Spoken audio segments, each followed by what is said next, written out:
जय हिंद दोस्तों, मैं नवीन शर्मा आप सभी का स्वागत करता हूं। आशा करता हूं आप सब एकदम अच्छे हैं, एकदम बेहतरीन हैं। एक बार सारे प्यारे दोस्त बताएंगे आप सब कैसे हैं। उम्मीद करूंगा एकदम बेहतरीन होंगे, एकदम शानदार होंगे। और दोस्त, हम लोग पढ़ रहे थे आपका क्रिया को। आज अंतिम ये क्लास होगी क्रिया की। बहुत अच्छे से समझते हैं और क्या चीज़ें समझने योग्य क्रिया में है। उम्मीद करूंगा हमेशा आप लोग आने से पहले एक बार जरूर 5 मिनट रिविजन कर लेते होंगे क्लास का, क्योंकि 5 मिनट क्लास शुरू होने में लगी ही जाती हैं। तो आज शुरू करेंगे हम अपने अगले भाग को, और अगला भाग है संरचना एवं प्रयोग के आधार पर क्रिया। क्या बोलोगे? संरचना एवं प्रयोग के आधार पर यानी दोनों को इकट्ठा पूछ ले और पूछे इसके आधार पर क्रिया के कितने भेद होते हैं। आधार पर क्रिया के भेद यानी क्रिया के कुल कितने भेद होते हैं। तो वो 5 तो शामिल इसमें है ही, जो मैंने आपको बताया था। कुल भेद हम कहेंगे 8 हैं। 8 भेदों को जान लेते हैं कौन कौन से हैं। पहले अभी तक हमने कौन कौन से जाने? आपका एक हमने पढ़ा था मित्र, आपका पूर्वकालिक क्रिया। कौन सा? पूर्वकालिक क्रिया हमने पढ़ चुके हैं। सोचिए जरा, पूर्वकालिक क्रिया में क्या होता था। ठीक है, एक क्रिया के तुरंत बाद दूसरी क्रिया का होना पाया जाता था। दूसरा हमने प्रेरणार्थक क्रिया पढ़ा था। प्रेरणार्थक का क्या अर्थ होता है कि जब कार्य किसी अन्य से कराया जाता है, अन्य से। तीसरा हमने संज्ञा, सर्वनाम और विशेषण से बनने वाली यानी कि नाम धातु क्रिया को पढ़ा था हमने। नाम धातु क्रिया को एक हमने आपका नाम धातु क्रिया के अलावा चौथा पढ़ा था हमने कृदंत क्रिया को। किसको? कृदंत क्रिया को मित्र पढ़ा था। ठीक है, कृदंत क्रिया को। ठीक है, और पांचवा हमने पढ़ा था मित्र आपका किसको? पांचवा हमने पढ़ा था संयुक्त क्रिया। कितने भेद मैंने आपको बताए थे संयुक्त क्रिया के? तो 5 तो ये रहेंगे आपका किसमें? संरचना एवं प्रयोग के आधार पर भी। ठीक है, अब आते हैं बाकी 3 कौन कौन से हैं। बाकी 3 कौन कौन से हैं देखेंगे जरा ध्यान से। बाकी 3 की यदि मित्र हम बात करते हैं तो बाकी 3 में छठे से शुरू करते हैं। छठी होती है आपकी सहायक क्रिया, हेल्पिंग वर्ब। शायद बचपन से आप पढ़ते आ रहे हो। आप क्या समझते हैं सहायक क्रिया से, मुझे बताएं जरा। सहायक क्रिया क्या होती है? तो छठी क्रिया सहायक क्रिया है। तो सहायक क्रिया की परिभाषा क्या होती है? वह क्रिया जो मुख्य क्रिया की सहायता करती है। किसकी सहायता करती है? मुख्य क्रिया की सहायता करती है। किसकी? जो मेन वर्ब है उसकी हेल्प करे, सहायता करती है। तो हेल्प करने की वजह से ही क्या है? हेल्पिंग वर्ब है, सहायक क्रिया है। सहायता कर रही है इसीलिए सहायक क्रिया है। क्या बोलेंगे? इसीलिए सहायक क्रिया है। क्या बोलेंगे?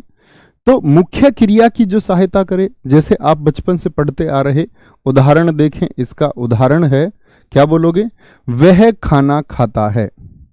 वह खाना खाता है। अभी आप लोगों ने काल नहीं पढ़ा है, अभी तो आप अंग्रेजी में ही जानते होंगे। ता है, ती है, ते है, याद है ये? प्रेजेंट इंडेफिनिट का नहीं जानते होंगे तो भी कोई बात नहीं है। वह बाजार जा रहा था। क्या? वह बाजार जा रहा था। रहा था, रही थी, रहे थे, इजमार सब लोग पढ़े हैं। ठीक है, बोलें एक बार, कोई दिक्कत इतनी बात में? अन्य पहचान आप कौन कौन सी जानते थे? चुका था, चुकी थी, चुका होगा, चुकी होगा। ये सब क्या है? ये सब सहायक क्रियाएं हैं। ये सब क्या है? यह सब सहायक क्रियाएं हैं। बहुत शानदार, वेरी गुड। सीता गाना गाती है, सुभाष चंद्र जी, बहुत ठीक लिखा है। क्या बोलेंगे? तो अभी तक बोलेंगे भैया आपने 5 भेद बताए थे। मित्र 5 भेद हम पढ़ रहे थे। सिर्फ संरचना बोलूं या सिर्फ प्रयोग बोलूं? लेकिन मैं दोनों को बोलूं तो संरचना और प्रयोग, अगर दोनों शब्दों का मैं इस्तेमाल करूं तब आपका 8 भेद होंगे। 5 भेद जो हम पढ़ चुके थे आपका संरचना या प्रयोग, सिर्फ एक कहे तो 5 भेद, लेकिन दोनों शब्दों का इस्तेमाल हो तो 8 भेद होते हैं, जिसमें से छठा भेद है सहायक क्रिया। 7वें भेद की तरफ आते हैं। 7वां भेद है आपका, 7वां भेद है सामान्य क्रिया। 7वां क्या होता है? सामान्य क्रिया। सामान्य क्रिया। सामान्य क्रिया क्या होगी? जब क्रिया को पूरा करने के लिए, जब क्रिया को पूरा करने के लिए जब क्रिया को पूरा कर क्रिया को पूरा करने के लिए सिर्फ एक क्रियापद की आवश्यकता हो। क्या हो? सिर्फ एक क्रियापद की आवश्यकता हो। सिर्फ एक क्रियापद की आवश्यकता हो। क्या होगी? सिर्फ एक क्रियापद की आवश्यकता हो। जैसे कि समझे हम इसको, तो कौन सी होगी सिर्फ एक क्रियापद की आवश्यकता? जैसे सिर्फ बहुत अति सूक्ष्म वाक्यों में होता है, जैसे बबीता और एक क्रियापद आ जाएगा गई, सिर्फ एक क्रियापद। ठीक है, जैसे राम छवि जागा, राम छवि जागा, जागा, गा सिद्धि चलो, चलो। अन्य आप भी निर्माण करेंगे मित्र, सिर्फ एक क्रियापद और जो छोटे वाक्य हैं सिर्फ एक क्रियापद। बहुत बढ़िया। राम स्कूल जा रहा होगा, बिल्कुल सहायक क्रिया होगी, क्योंकि मदद देखो किसकी कर रहा है, ये ता है। आप कहेंगे भैया खाना तो मुख्य क्रिया है। खाना क्या है? मुख्य क्रिया। खा धातु से बनी हुई है, खाना तो होगी मुख्य क्रिया, और ये ता है क्या है? ता है इसमें सहायक क्रिया है।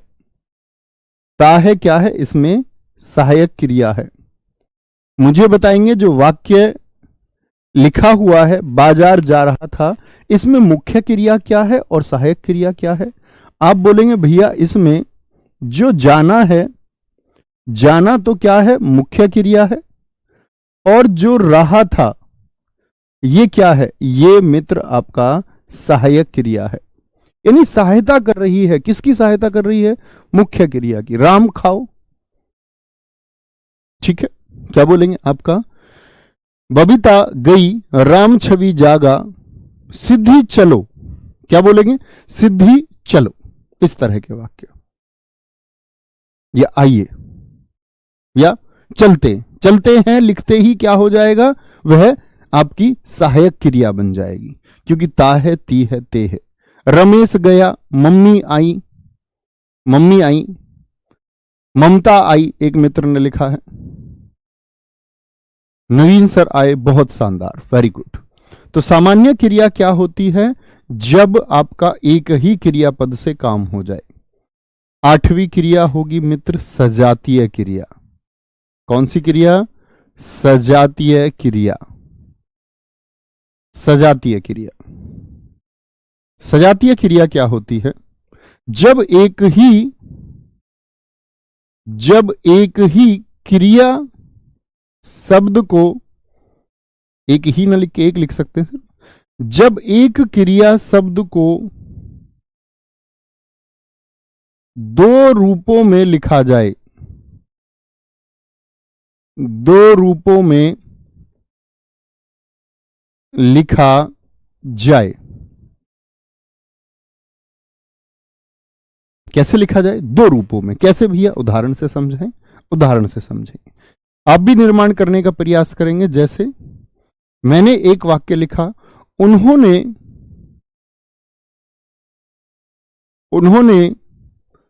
ऊंची चढ़ाई चढ़ी। तो देखना एक जैसे हैं चढ़ाई और चढ़ी शब्द। चढ़ाई और चढ़ी दोनों का मूल धातु क्या है भैया? चढ़ है, चढ़, लेकिन दो रूपों में लिख दिया है, दो रूपों में, चढ़ और चढ़। चढ़ाई बना चढ़ से और चढ़ी बन गया। उसने बहुत ऊंची चढ़ाइयां चढ़ी, या जैसे मैं कह सकता हूं लड़की अच्छी चाल चलती है। लड़की अच्छी चाल चलती है। शतरंज की चाल भी लिख सकते हैं, चाल चलती है। तो चाल और चलना दोनों लगभग एक जैसे हो गए मित्र, दोनों एक जैसे हो गए। महाराणा प्रताप जी ने, महाराणा प्रताप जी ने बहुत लड़ाइयां लड़ी, बहुत लड़ाइयां लड़ी। देखो मित्र, इस वाक्य को देखना, लड़ाइयां, लड़ाइयां को कभी भी आप ऐसे ना लिखें। हम बहुत सारे दोस्त गलती करते हैं, लड़ाइयां ऐसे लिख देते हैं। आप कभी मेडिकल स्टोर जाओगे, अधिकतर मेडिकल स्टोरों पर आपको लिखा मिलेगा दवाइयां। ये क्या है? ये गलत है। क्यों? क्योंकि जब बहुवचन बने, जैसे लड़ाई अगर एक वचन है, एक वचन है, तब तक यह ठीक है, दीर्घ ई आएगा। लेकिन जैसे ही बहुवचन बनाओ मित्र, कभी भी बहुवचन बनाओ तो इया, लघु ई से बनाना, इया से बनता है। किससे? इया से बनता है बहुवचन, जब दीर्घ ई हो अंत में। जैसे दवाई में लिखूं सिर्फ तो ठीक है, क्योंकि एक वचन है तो दीर्घ पर। लेकिन जैसे ही मैं लघु लिखूंगा तो क्या बनेगा? दवाइयां शुद्ध शब्द होगा। क्या सही होगा? लड़ाइयां और दवाइयां शुद्ध शब्द होगा। जैसे मैं आपसे उम्मीद करूंगा आप थाली का बहुवचन एक बार लिख के दिखाओगे, हम बहुवचन में भी सीखेंगे। थाली का बहुवचन तो बाद में क्या है? दीर्घ ई है। ये कैसी ई है? ये दीर्घ ई है। तो आप लिखेंगे भैया छोटी ई आ जाएगी बहुवचन बनते टाइम पर। रीतियां जैसे शब्द हो सकता है, अनेक शब्द, नालियां शब्द हो सकता है, ठीक है, कभी गलती नहीं करनी है। महाराणा प्रताप जी ने बहुत लड़ाइयां लड़ी।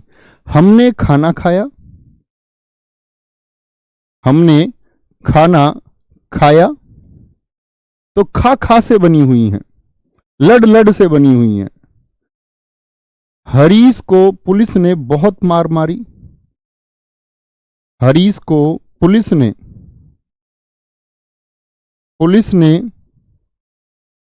बहुत मार मारी, बहुत मार मारी। आप ऐसे पुलिस वाले ना बनना, कभी पता चले किसी को बहुत मार मार दो। कानून के हिसाब से सब कुछ, ठीक है। हाँ, जरूरत पड़े, ज्यादा शैतानी कोई कर रहा है तो 10-20 लाठियां लग जाएं तो कोई दिक्कत नहीं है। हरीश को पुलिस ने बहुत मार मारी। चले जी, ऐसा होता है कई बार। एक बार ऐसा हुआ, कुछ दिन पहले की बात है, शायद 6 या 7 महीने हुए होंगे। हमारे एक मित्र का झगड़ा हो गया। अब दरअसल में झगड़ा उनका हुआ आपस में, तो हम सॉल्यूशन करवाने पहुंच गए। हमने सोचा कोई दिक्कत नहीं, हम सॉल्यूशन करवा देंगे। उनका एक झगड़ा था रेस्टोरेंट का, किसी अपोनेंट के साथ में मारपीट हो गई। तो जब हम पहुंचे तो वहां पुलिस की जिप्सी आई, उसमें 2 हमारे सीनियर दरोगा जी। उन्होंने आकर के बोले भी लड़ाई तुम्हारी हुई है? उन्होंने कह दिया हाँ जी हमारी हुई है। उन्होंने बोला आओ चलते चौकी, सॉल्यूशन करेंगे। तो मैं भी उनके साथ बैठ के चला गया भाई, क्योंकि मुझे पता था कि सामने वाले की गलती है, इनकी कोई गलती नहीं है। तो दरोगा जी हमें बड़े आराम से लेके गए। दरोगा जी हमारी कोई जान पहचान नहीं, करीब 50 साल के दरोगा रहे होंगे। और जैसे ही उस थाने में गाड़ी जाने लगी, दरोगा जी गाली देने लग गए। भाव बदल गए उनके, मतलब हम सोच रहे थे हमारा पक्ष लेंगे, उनके भाव बदल गए। दरोगा जी ने जिप्सी में बैठे बैठे गाली देनी शुरू कर दी।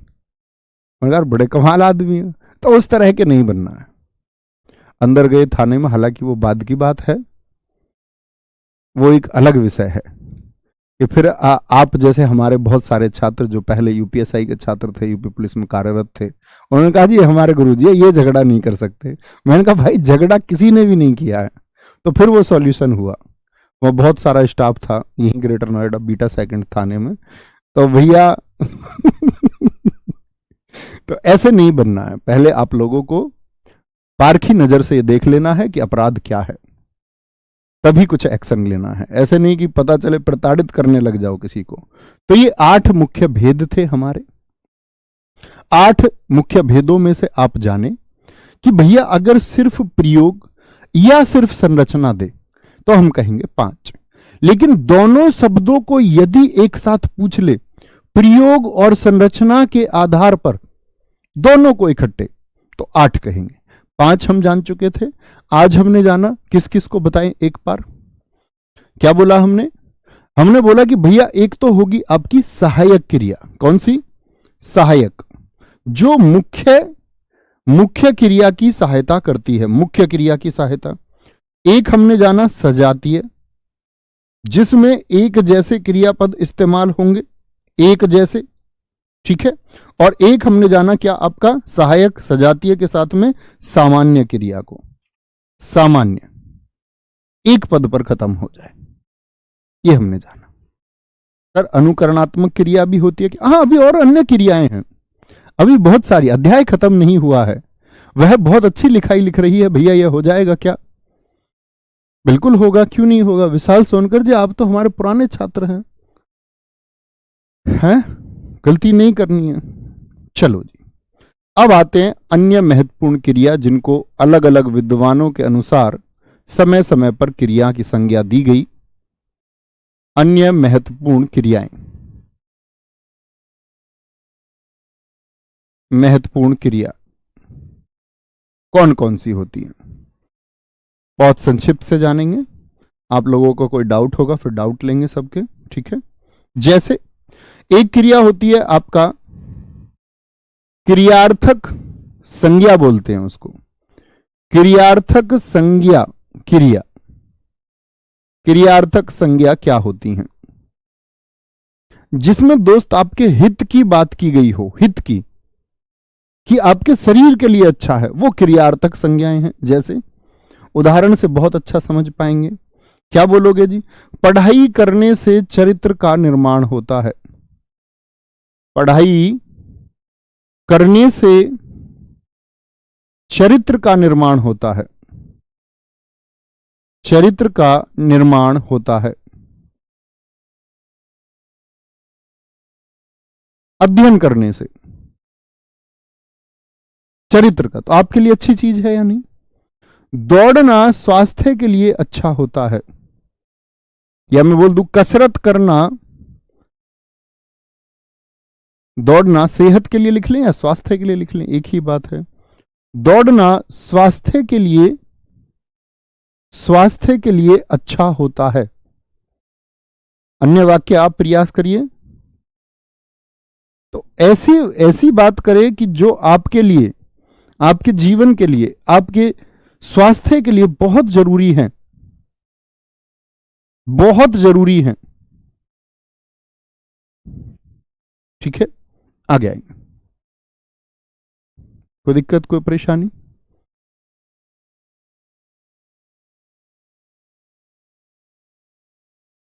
वेरी गुड, वेरी गुड, बहुत शानदार। हाँ, अभी लेंगे, अभी आपके डाउट लेंगे। पहले ये समझिए जो मैं समझा रहा हूं, क्योंकि शायद जो आप लिख रहे हैं वह आपको मैं बताने वाला हूं। इतनी बात में कोई दिक्कत? एक होती है आपकी यौगिक क्रिया, यौगिक क्रिया। कौन सी क्रिया मित्र? यौगिक क्रिया। एक होती है आपके, दोनों पक्षों पर लिखें आप भी कॉपी के, एक होती है रूढ़ क्रिया। रूढ़ क्रिया, अंतर कुछ नहीं है, बस कुछ लोगों ने इनको क्या कर दिया, कुछ लोगों ने इसको कह दिया कि यदि मूल धातु में सिर्फ ना जुड़ा हुआ है, मूल धातु आप समझते हैं, मूल धातु में यदि ना प्रत्यय जुड़ा हुआ है, ना प्रत्यय, तो क्या होती है? रूढ़ क्रिया होती है। बना सकते हैं आप आराम से। यौगिक क्रिया किनको कह दिया गया? बोले मूल धातु में ना प्रत्यय को छोड़कर अन्य कोई भी हो, ना प्रत्यय को छोड़कर, ना प्रत्यय को छोड़कर अन्य कोई भी प्रत्यय हो, कोई भी, और विकल्प भी फिर उसी तरह से देगा। अब ऐसा थोड़ी ना होगा कि, अभी बताता हूं, कोई भी प्रत्यय हो, जैसे बनाए, एक शब्द ले लेते हैं, कोई एक शब्द ले लेते हैं, जैसे मैंने कहा चढ़ाना और चढ़वाना। तो इनमें प्रत्यय क्या है जरा देखें। आप कहेंगे भैया आना और वाना है, चलाना और चलवाना, आना और वाना है। भैया ये तो प्रथम प्रेरणार्थक और द्वितीय प्रेरणार्थक हो गए। तो मित्र कहने का मतलब यह है कि जब पूछेगा निम्नलिखित में से कौन सी यौगिक क्रिया है, तब उसका प्रेरणार्थक से कोई लेना देना ना रह जाएगा। वो तो सिर्फ 4 विकल्प आपको देगा और पूछेगा यौगिक क्रिया। अच्छा भैया, जो प्रथम प्रेरणार्थक और द्वितीय प्रेरणार्थक है उनको इकट्ठे यौगिक क्रिया कहते हैं। हाँ जी, बिल्कुल आप सही पहुंचे हैं। तो इसका एक नाम यौगिक क्रिया भी दे देता है दोनों को। रूढ़ क्रिया क्या होगी आपका? अब ऐसा नहीं है कि आना और वाना ही है सिर्फ, अन्य कुछ भी हो, चली, चले, खाई, पिया, मूल धातु में अगर ना लिखा हुआ है तो अगर ना लिखा हुआ है यानी चढ़ना और चलना, ये किसको दर्शाता है? रूढ़ क्रिया को दर्शाता है। तो आप समझे कि जो क्रिया है, क्रिया कैसे बनती थी, क्रिया का निर्माण कैसे बताया था? मूल धातु में ना लगा के। तो मूल धातु में यदि ना लगा हुआ है, क्या बोलोगे? मूल धातु में यदि ना लगा हुआ है तो हम क्या कहेंगे? भैया वह क्रिया होती है, यानी कि वह रूढ़ क्रिया होती है। कैसी क्रिया होती है? रूढ़ क्रिया होती है। समझे इस बात को? एक बार थम्स अप करें कि रूढ़ और यौगिक का अंतर क्या है।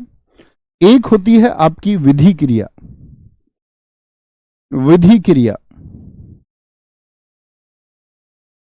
विधि क्रिया क्या होती है? जिस क्रिया से आज्ञा का पता चले, जिस क्रिया से आज्ञा का पता चले, आज्ञा का पता चले। जैसे कि आज्ञा की बात जिसमें की जाए, कुछ वाक्य लिखने का प्रयास करते हैं। यहां से तुरंत चले जाओ, तो एक आज्ञा दी गई है। यहां से तुरंत रवाना हो जाओ या यहां से तुरंत चले जाओ, चले जाओ। जैसे सारे चुपचाप बैठ जाओ, सारे चुपचाप, चुपचाप बैठ जाओ, सारे चुपचाप बैठ जाओ। ये क्या हो गई? ये विधि क्रिया हो गई। कैसी क्रिया हो गई? विधि। विधि क्रिया में क्या होगा? आज्ञा दिया जाएगा। भैया जगाया, रुलाया, हंसाया, खिलाया, क्या ये सब भी यौगिक क्रिया होंगी? हाँ बिल्कुल, ये सब यौगिक। ना के अलावा अन्य कुछ मूल धातु में लगा हुआ है, मैंने बोला ना, ना के अलावा कुछ भी हो वह सब यौगिक क्रिया हो जाएगा। वेरी गुड समीन अंसारी जी, बहुत सही आपने लिखा। तुम पढ़ाई करो, तुम अपना काम करो। वेरी गुड, बहुत शानदार। अश्विनी आपने भी सही लिखा है। अब आते हैं हम किस पर? आपका अनुकरणात्मक क्रिया पर। अनुकरणात्मक क्रिया, ये सब आधुनिक क्रियाएं हैं, मूल हिंदी में नहीं थी। अनुकरणात्मक क्रिया, अनुकरणात्मक, जैसे क्योंकि शब्द भंडार हमेशा मित्र बढ़ता रहता है। शब्द ऐसा नहीं है कि शब्दकोश में जितने शब्द थे हमेशा उतने ही शब्द रहेंगे। नए शब्दों की उत्पत्ति होती रहती है। जिस प्रकार पहले शब्द उत्पन्न हुए थे उसी प्रकार हमेशा होते रहेंगे। ठीक है। अनुकरणात्मक क्रिया क्या बोलोगे जी? जिसमें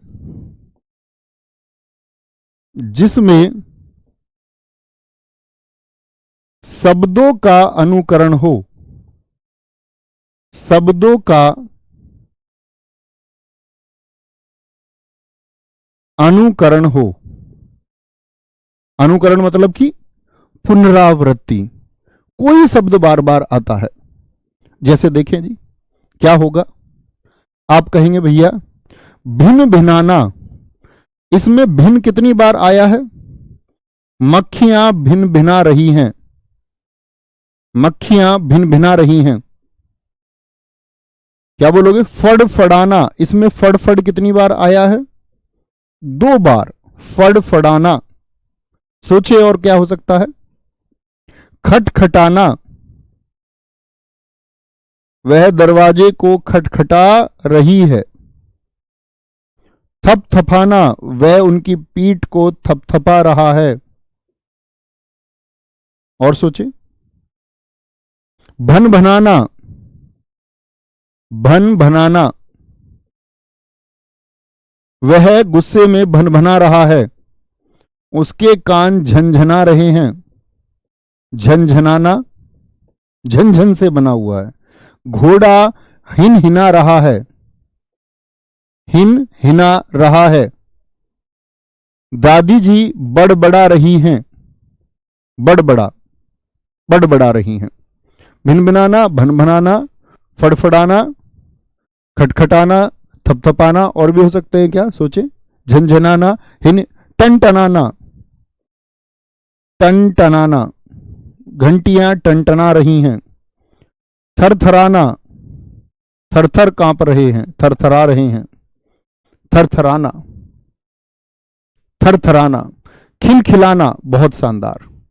सनसनाना, वेरी गुड। मिमियाना, एकदम से ठीक है। मिमियाना। चहचहाना, पक्षी चहचहा रहे हैं। तारे टिमटिमा रहे हैं, बहुत शानदार दोस्तों, वेरी गुड। ये हुई ना बात। अनुकरणात्मक क्रिया होती है। अनुकरणात्मक क्रिया। आगे आएंगे। एक होगी आपकी समापिका, समापिका क्रिया,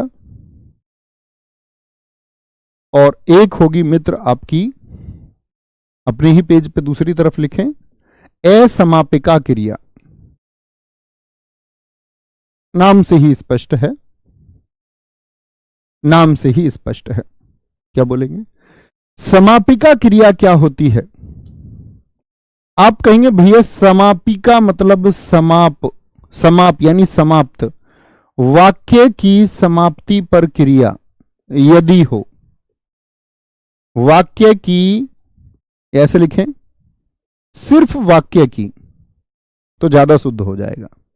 सिर्फ वाक्य की समाप्ति पर क्रिया हो। कहां हो क्रिया पूरे वाक्य में? सिर्फ समाप्ति पर, तो उसको समापिका क्रिया कहते हैं। जैसे बच्चे कक्षा में पढ़ते हैं, क्रिया ढूंढेंगे इस वाक्य में। बच्चे कक्षा में पढ़ते हैं। मधुमती, मधुमती नृत्य करती है। नृत्य करती है। कहें जरा, देखें। तो सिर्फ वाक्य की समाप्ति पर यदि क्रिया, तो क्रिया कहां है? वाक्य की समाप्ति पर, पढ़ते हैं या मधुमती नृत्य करती है। आप कहेंगे भैया ये तो सहायक क्रिया हो गई। तो जब आपको इस प्रकार का वाक्य पूछेगा तो वह सहायक क्रिया और समापिका क्रिया दोनों को विकल्पों में नहीं रखेगा, दोनों को मित्र कभी विकल्प में नहीं देगा। यानी हम समझते हैं कि क्रिया अंत में, तो यह भी एक परिभाषा है। सहायक क्रिया की परिभाषा क्या है? कि वह मुख्य क्रिया की सहायता करती है। तो दोनों परिभाषाएं अलग हैं, उदाहरण एक जैसे हो सकते हैं, उस बात से घबराना नहीं है। असमापिका, ए माने ना, और समाप्त यानी कि सिर्फ वाक्य की समाप्ति पर क्रिया ना हो। यानी हो सकता है वाक्य की, लेकिन सिर्फ वाक्य की समाप्ति पर नहीं होगी। सिर्फ वाक्य की समाप्ति पर ही क्रिया नहीं होगी। यानी कि सिर्फ वाक्य की समाप्ति पर नहीं होगी और कहीं भी होगी। यानी वाक्य की समाप्ति पर तो होगी ही होगी। क्या बोले? सिर्फ वाक्य की समाप्ति पर ही क्रिया नहीं होगी, अन्य स्थान पर भी होगी। अन्य स्थान पर, ऐसे वाक्य बनाने का प्रयोग करें। अन्य स्थान पर भी होगी। जैसे बना सकते हैं हम लोग वाक्य, वाक्य बनेगा, क्या बोलोगे? सामने बहता हुआ कमल, सामने बहता हुआ कमल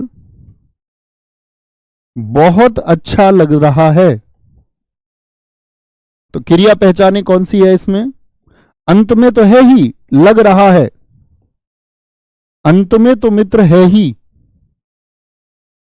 अच्छा लग रहा है, अंत में तो भाई साहब है ही। क्या बोलोगे? भैया बहना पहले भी आ गई। मैं अध्यापक से मिलकर अभी लौटा हूं।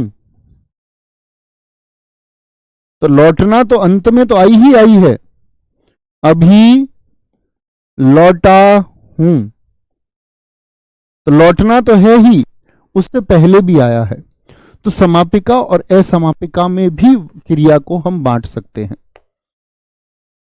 समापिका और असमापिका में भी हम बांट सकते हैं। यानी कि भैया ये तो कैसा वाक्य हो गए? लगभग ये तो पूर्वकालिक क्रिया के वाक्य ना हो गए। तो मित्र आपको कभी विकल्प में इस तरह नहीं पूछेगा। जब वह पूर्वकालिक के बारे में जानना चाहता है तो उस तरह का वाक्य लिख के सिर्फ आपको पूर्वकालिक देगा। यह समापिका असमापिका के रूप से विभाजन करना चाहता है तो आपको असमापिका विकल्प में देगा। कभी ऐसा नहीं होगा कि असमापिका भी दे दे और आपका साथ में पूर्वकालिक क्रिया भी दे दे, कभी नहीं करेगा। ठीक है, क्योंकि वो प्राचीन भेद थे, ये आधुनिक हिंदी के भेद पैदा हुए। तो ये बात तो लेखक और एग्जामिनर दोनों ही जानते हैं। नहीं जानेगा और ऐसे दे देगा तो फिर तो प्रश्न ही निरस्त हो जाएगा, और प्रश्न निरस्त हो जाएगा अगर एक से ज्यादा विकल्प उत्तर होंगे तो फिर सबको उसका मार्किंग मिलता है। ठीक है, आगे आएंगे। अब आप लोग अपने डाउट पूछ सकते हैं। यहां पर हमारा क्रिया खत्म हुआ। किसी का कोई डाउट है? ठीक है, संस्कृत के डाउट मत पूछना। कुछ लोग संस्कृत के प्रश्नों को, मैंने बताया ना, संस्कृत का कुछ आपका जो कंटेंट है वो हिंदी में लेखकों ने ले लिया, प्रश्न ले लिए कई जो संस्कृत में प्रयोग होते, हिंदी भाषा में ना कभी पूछे गए ना पूछे जाएंगे। लेकिन जो प्रश्न बना रहे थे उन्होंने डाला कहीं जाकर के संज्ञा से संबंधित प्रश्न गूगल पर, तो वहां पर उनको कुछ संज्ञा आपका संस्कृत वाले भी मिल गए, उसको हिंदी की किताबों में रख दिया। बच्चा कंफ्यूज रहता है कि जी ये ऐसी क्रिया, संस्कृत में अनेक अलग अलग क्रियाएं भी हैं। कोई दिक्कत? बोलेंगे समझ गए ना? अगर एक क्रिया आप कहेंगे कि भैया ऐसे वाक्य तो हमने अन्य क्रिया में भी देखे थे, जैसे याद करो मैंने सहायक क्रिया आपको बताया। सहायक क्रिया में मैंने बोला राम बाजार जा रहा है, और याद रखो नित्यता बोधक में क्या बताया था आपको संयुक्त क्रिया में? तो आप कहेंगे भैया हाँ आपने बताया था हवा बह रही है, तो रही है दोनों जगह है। तो एग्जामिनर इस बात को जानता है, वो पूछेगा हवा बह रही है में संयुक्त क्रिया का कौन सा भेद है। जब उसको संयुक्त क्रिया जाननी होगी तो चारों विकल्प फिर संयुक्त क्रिया के देगा। लेकिन उसको नहीं जानना है बच्चे से कि संयुक्त क्रिया नहीं है, तो फिर कहां से देगा? फिर सहायक क्रिया वाले विकल्प देगा। समझ गए भैया? यौगिक क्रिया, फिर यौगिक का मतलब है, देखो मूल धातु जानते हैं, कोई एक मूल धातु लिखो आप सारे अपनी कॉपी पर। आप कहेंगे भैया मैंने मूल धातु लिख ली, कुछ भी लिख लीजिए आप, तो आप कहेंगे खेल लिख ली। तो यदि ना लगाएं तो जो क्रिया बनती है वही रूढ़ क्रिया है। रूढ़ का मतलब क्या होता है? जड़, मूल क्रिया क्या है? जिसमें ना लगा हुआ है, रूढ़ धन्ना। अगर मूल के अलावा कुछ भी लगा हुआ है, अन्य कुछ भी, आना वाना ई गी कुछ भी लगा हुआ, वह सब अन्य यौगिक हैं। बहुत बढ़िया, बोलेंगे जी फटाफट से। कोई दिक्कत, कोई परेशानी? बहुत शानदार। प्रैक्टिस आप कर सकते हैं। जिन बच्चों को अगर प्रैक्टिस करनी है तो आप YouTube पर देखो, कभी भी जब आपको खाली समय रहे, आपकी परीक्षा है, हालांकि मैं ही आपको प्रैक्टिस कराऊंगा चैप्टर वाइज भी, सारी क्वेश्चंस की चिंता ना करना। लेकिन अभी भी कुछ छात्रों को मेरे को प्रैक्टिस करनी है तो वो YouTube पे जा सकते हैं। YouTube पे आप लिखना जिस चैप्टर की प्रैक्टिस करना चाहते हो, मान के चलो संज्ञा की करना चाहते हो, वर्णमाला की करना चाहते हो, आप लिखना वर्णमाला सैटरडे स्पेशल नवीन सर। हर चैप्टर की अलग अलग से मैंने प्रैक्टिस कराई हुई है। आप अच्छे से कर सकते हैं, मजा आ जाएगा। ठीक है, वो यूट्यूब से आप कर सकते हैं। हालांकि जब हम पढ़ लेंगे इसको तो फिर हम आपको क्रम से सारी चीजें अभी जान लीजिए, मूल नियम क्या है। मुझे नहीं लगता आप किसी भी प्रश्न को ना बता पाए। देखिए जरा ध्यान से, एक बच्चे ने बड़ा अच्छा प्रश्न पूछा है, भैया जैसे संयुक्त क्रिया होती है क्या संयुक्त सर्वनाम भी होते हैं? हाँ जी, देखो संयुक्त का मतलब ही होता है जुड़ा हुआ, जॉइंट है ये, जॉइंट। तो जब दो सर्वनामों को जोड़ दे, जैसे जो, मुझे बताओ जो कैसा सर्वनाम था? आप कहेंगे संबंधवाचक था। एक अनिश्चयवाचक था कुछ, होता है नहीं होता, जो कुछ। तो ये दोनों अलग अलग हैं, लेकिन इन दोनों को साथ साथ लिख दे, जो कुछ लाए हो वही दे दो, जो कोई आया है उसी को सामने ले आओ। तो जब दो सर्वनामों को एक साथ लिख दे, जैसे कोई ना कोई, कोई ना कोई चाहिए हम पे मरने वाला, कोई ना चाहिए ही लिख दिया मैंने, कोई ना कोई, कोई ना कोई। मन का भटकाव यही है। अभी जैसे मैंने गलती करी, कुछ ना कुछ तो लाए होगे मेरे लिए, कुछ ना कुछ। तो जब दो सर्वनामों को एक साथ लिख दिया जाता है वह संयुक्त सर्वनाम हो जाता है। ठीक है सर, क्रियार्थक क्रिया होगी या संज्ञा होगी? नहीं दोस्त, क्रिया नाम पहले आ गया। क्रिया का अर्थ बताने वाली क्रिया थोड़ी होगी, क्रिया का अर्थ बताने वाली संज्ञा, जिसमें क्रिया बताई गई है कि टहलना स्वास्थ्य के लिए अच्छा है, तो टहलना एक क्रिया हो गई, और जो आपके स्वास्थ्य के लिए अच्छा है, आपके जीवन के लिए अच्छा है, वही उस संज्ञा को बताने वाली क्रियार्थक संज्ञा है, क्रियार्थक क्रिया नहीं। ठीक है, क्रियार्थक क्रिया नहीं होगी। कोई दिक्कत, कोई परेशानी? बोलेंगे एक बार, भैया एक बार स्वास्थ्य शब्द को देख लीजिए प्लीज। देख लेंगे, क्यों नहीं? गलत लिख गया क्या? ये ऐसे बोर्ड कभी कभी जो है ना सारा जाता नहीं है, एक बार देख लेते हैं। स्वास्थ्य शब्द सही नहीं लिखा है, दौड़ना स्वास्थ्य के लिए, चलो वेरी गुड, बहुत शानदार। ठीक है, कोई दिक्कत, कोई परेशानी? बोलेंगे भाई, अन्य कोई डाउट दिखाएं? सर जी अकर्मक क्या होता? बेटा अकर्मक होता हवाई जहाज जो एतिहाद एयरलाइंस में चलता है संयुक्त अरब अमीरात की में, और सकर्मक होते हैं वो सारे उड़ने वाले जहाज जो भारत में चलते हैं। परीक्षा में इन्हीं में से एक विकल्प आएगा मित्र, लिखना होगा। सर जी कृदंत और यौगिक क्रिया को हम एक कह सकते हैं? बड़ा अच्छा प्रश्न है। मैंने कहा ना बहुत सारे उदाहरण एक जैसे मित्र हो सकते हैं, लेकिन जब परीक्षा में वो देगा, जैसे उसने दे दिया बबीता बबीता भागी, तो आप कहेंगे भैया ये तो कृदंत हो गया, या बोलेंगे ये तो एक क्रिया पद में खत्म होने वाली सामान्य क्रिया भी हो गई, या आप कहेंगे ये तो यौगिक क्रिया भी हो गई। यौगिक क्रिया भी तो हो गई क्योंकि भागना नहीं लिखा हुआ है, भागी लिखा हुआ है। तो एग्जामिनर किसी एक विकल्प को देगा, ये ऐसे दे देगा निम्नलिखित में से कौन सी क्रिया नहीं हो सकती। तीन बन रही होंगी, चौथी नहीं बन रही होगी, चौथी क्रिया का नाम दे देगा। ठीक है, तो मित्र क्रम से पढ़ना है, ऐसे नहीं कि आप अंतिम क्लास पे आ जाएं फिर पूछे अकर्मक सकर्मक क्या है, बताया गया है पहली ही कक्षा में। ठीक है, एक बार सारे का रिवीजन करेंगे बहुत अच्छे से। उम्मीद करूंगा हर अच्छे छात्र को जो हिंदी की समझ भी नहीं रखता होगा एक बार रिवीजन करेगा और अच्छे से तैयार रखेगा। अगला चैप्टर बहुत अच्छा आएगा। इन सभी चैप्टर से एक या दो प्रश्न पूछे जाते हैं। आपकी परीक्षा में क्रिया से एक प्रश्न तो आना तय ही है, उनकी संख्या 2 से 3 भी हो सकती है। ऐसे ही बच्चे आपका संज्ञा है, ऐसे ही सर्वनाम है, ऐसे ही विशेषण है। अगले अध्याय की तरफ चलेंगे, आपका विशेषण की तरफ। ठीक है, ध्यान रखिए। जय हिंद, जय भारत। Thank you.